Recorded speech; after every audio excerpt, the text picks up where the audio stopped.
What is today even? I think it's the 25th. Yeah, it's the 25th. We're almost done with February. It's crazy.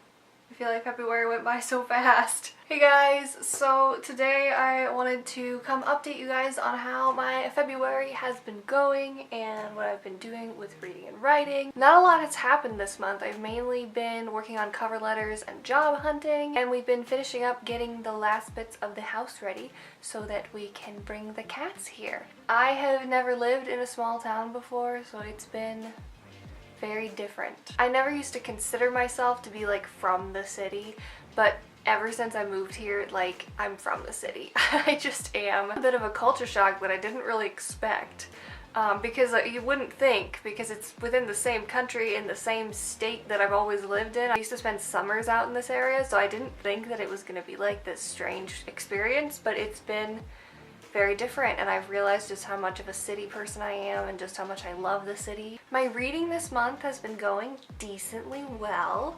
I've read a few books. I'm currently in the middle of, well, not in the middle of, I'm still at the beginning of Wondersmith by Jessica Townsend. I did end up deciding to reread The Way of Kings by Brandon Sanderson. It's been a long time since I read this book. I read this in 2015. I can't believe it's been like 4 years since I read this. It makes me feel so old. Time has gone by so fast because I feel like it hasn't been that long since I read this and was like raving all over the internet about how much I loved it. It's great. I really like it still, but I've been having a good time rereading it. I've been annotating it, and I'm like over 100 pages into this, which is like nothing because it's so giant. The beginning of this book is incredibly boring. It just is.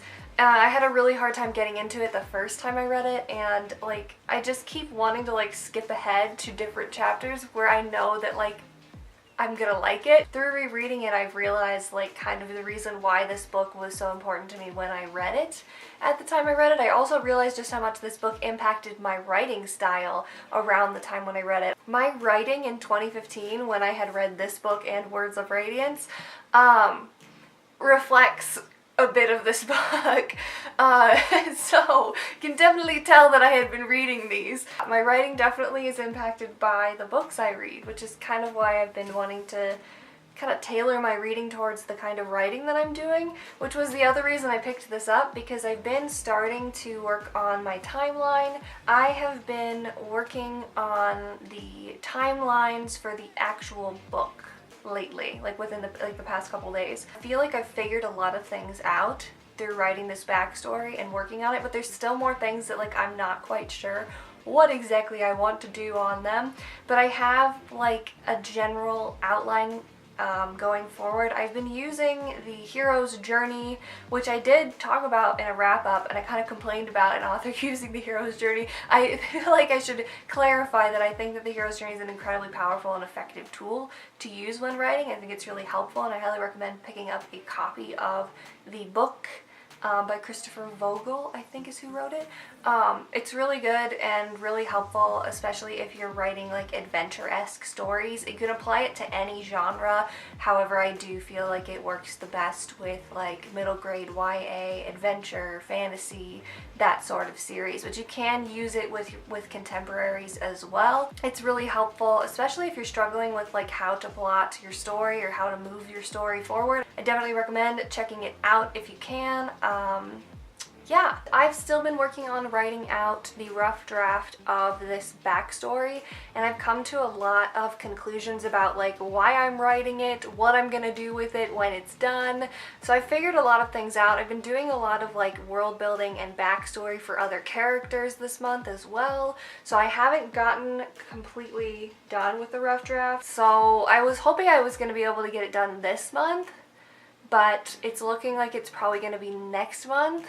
I hope I don't keep putting it off. I'm gonna feel bad if I keep putting it off. I decided to make myself a checklist.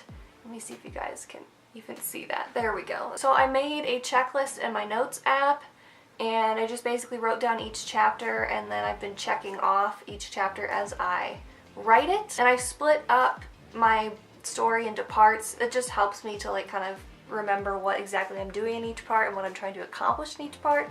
Doesn't mean I'm necessarily going to keep like each part in the final draft of the story. I definitely recommend giving this a try if you are struggling with finishing your rough draft and are having a hard time staying focused and not editing. So far it has worked pretty well for me and kept me from trying to expand out different scenes and different chapters, things that I don't need to do right now because I'm just trying to get the bones down. So that is where I am at this month with life and reading and writing. Please let me know in the comments below how your February, I almost said March. Please let me know in the comments below how your February has been, how your writing's been going, what books you've been reading, what books you've been loving. Thank you guys so much for watching this video. I will talk to you guys in the next one. Bye!